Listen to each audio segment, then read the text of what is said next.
Walking into my house, the atmosphere felt unsettlingly silent, a stark contrast to the vibrant surprise I had imagined all day.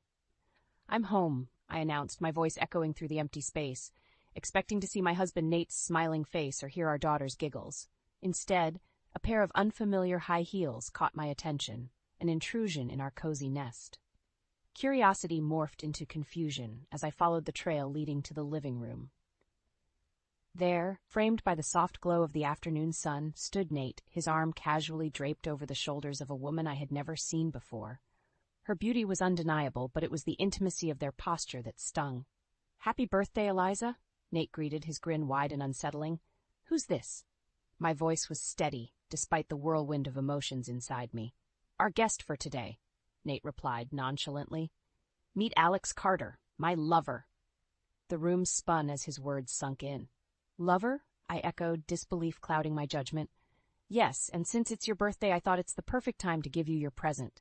Nate's tone was eerily calm as he handed me an envelope. Inside, the words "divorce agreement" screamed back at me, a cruel joke masquerading as a gift. This is a joke, right?"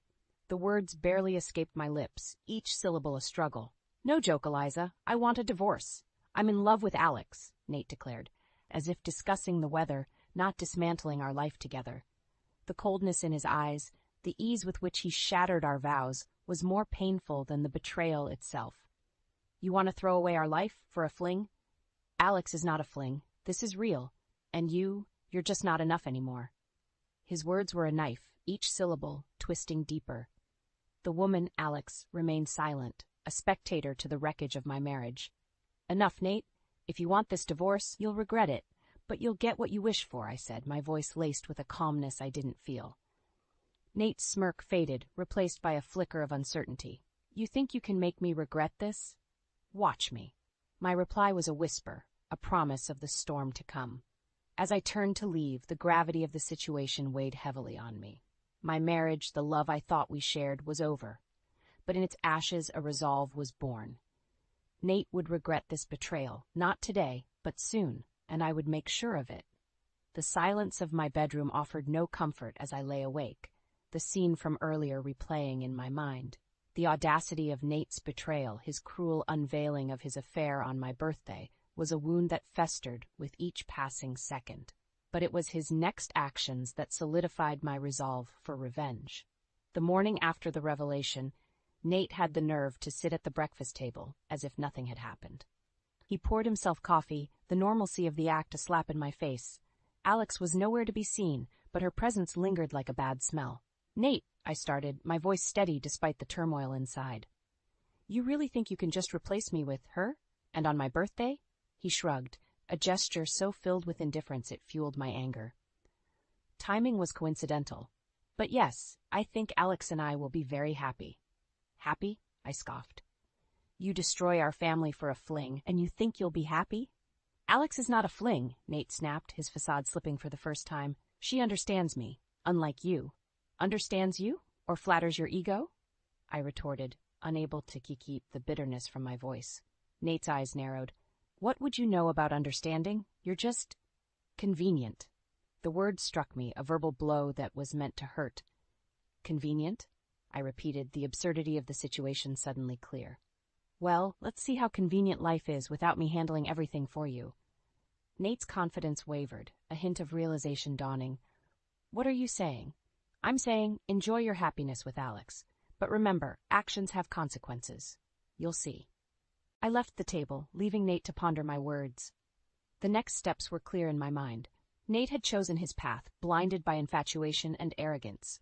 He had underestimated me, thinking I would crumble under his betrayal. He was wrong.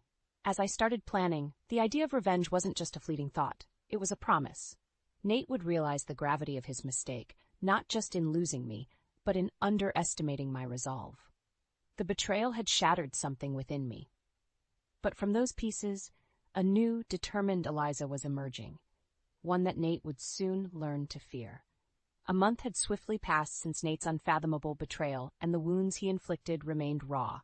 Yet amidst the turmoil, a plan had taken root, one that promised not just revenge, but a revelation of Nate's folly. The day I decided to confront Nate and Alex was ordinary. with the sun casting a warm glow over what was to be the stage of Nate's unraveling. I found them together in the living room, their laughter a jarring melody in what used to be a home filled with genuine joy. Enjoying ourselves, are we? My voice cut through their merriment, causing Nate to stiffen and Alex to silence. Nate, we need to talk. About the divorce. And about Alex, I said, my tone leaving no room for the usual deflections. Nate eyed me warily, sensing the shift in my demeanor. What about it? It's about her famous writer status. You see, working in publishing, I have a good memory for authors. And Alex, I turned my gaze to the person who had invaded my life. I can't seem to recall any of your work. Alex's confidence seemed to waver under my scrutiny, a crack in the facade they had so carefully maintained. Nate, however, laughed off my accusation. You think you know every writer out there? I know enough to recognize a lie when I see one, I retorted sharply. Nate's amusement faded, replaced by a flicker of concern. What are you getting at, Eliza? Simply put, I doubt Alex is who you think she is, and I intend to find out the truth. The threat hung heavy in the air, a challenge to the web of deceit they had woven. Nate's reaction was immediate and defensive, a sign I had struck a nerve. You're just jealous, Eliza. You can't stand the thought of me being happy with someone else. Jealous?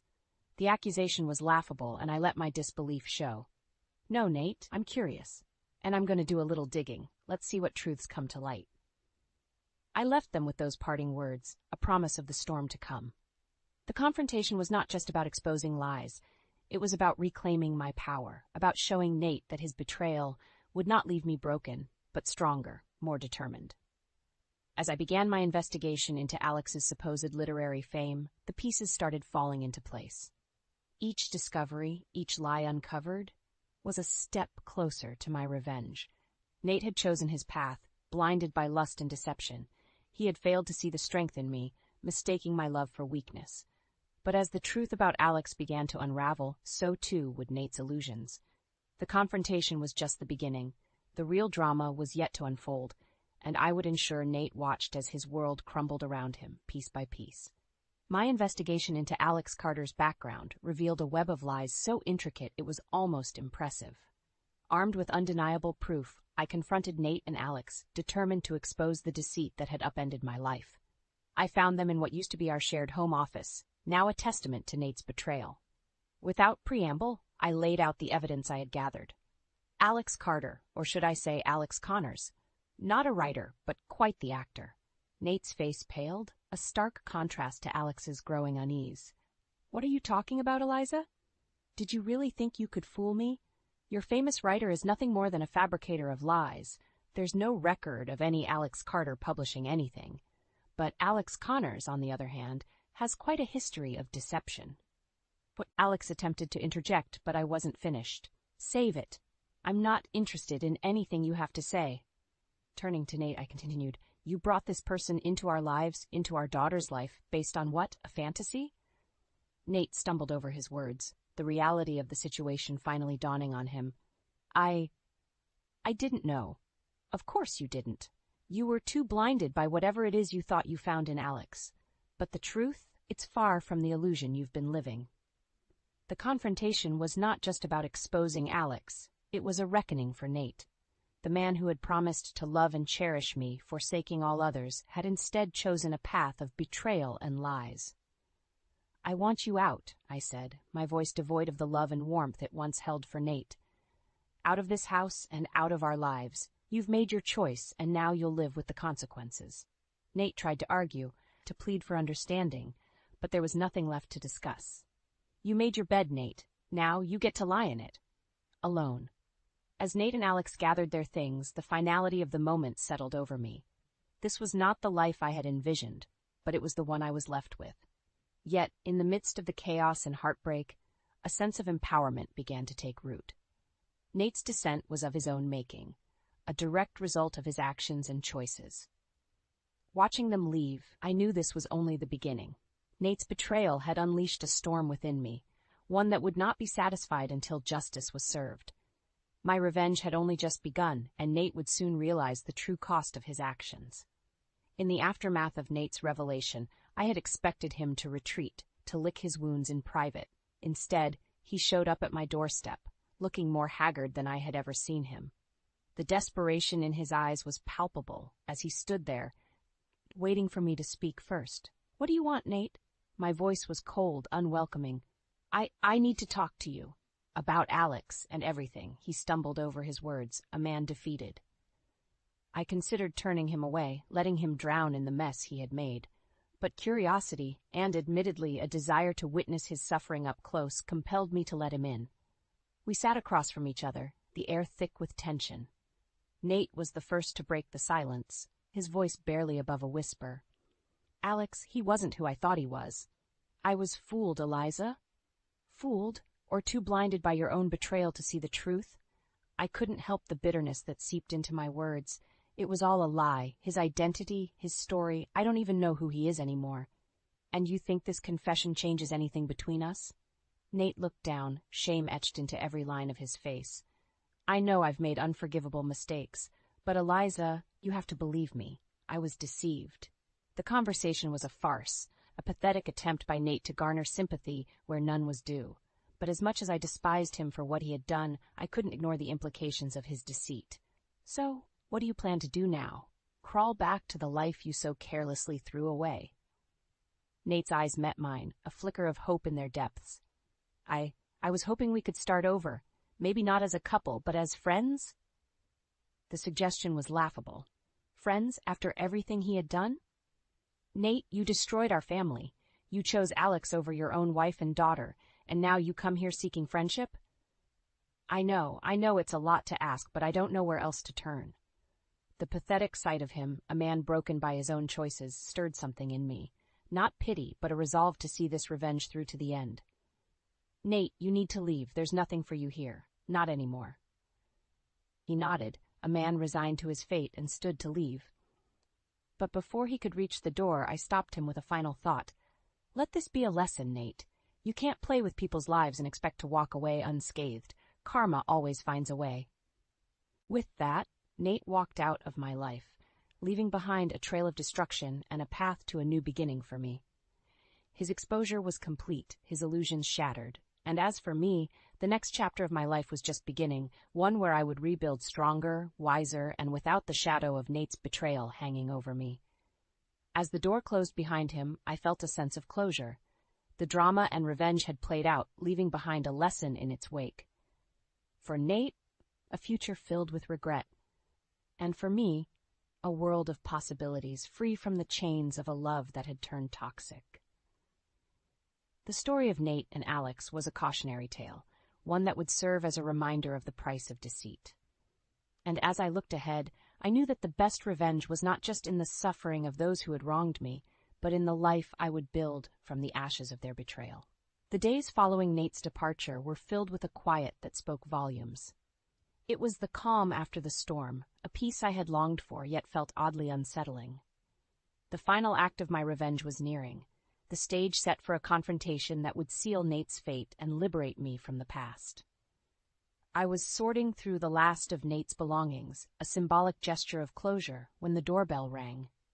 Standing on my doorstep was not Nate, as I had half expected, but Alex, no longer the confident interloper, but a figure of confusion and regret. "Eliza, may I come in?" Alex's voice was timid, a stark contrast to the boldness I had witnessed before. I hesitated, my initial instinct to shut the door in his face, but the desire for answers, for an understanding of the role Alex had played in this sordid tale, stayed my hand. Inside, Alex sat awkwardly, a man out of place in a home that had once been filled with laughter and love. I owe you an apology," Alex began, his gaze fixed on the floor. "For everything." "An apology?" I echoed, the words sounding hollow. "Do you even understand what you've done?" Alex flinched, the weight of his actions a visible burden.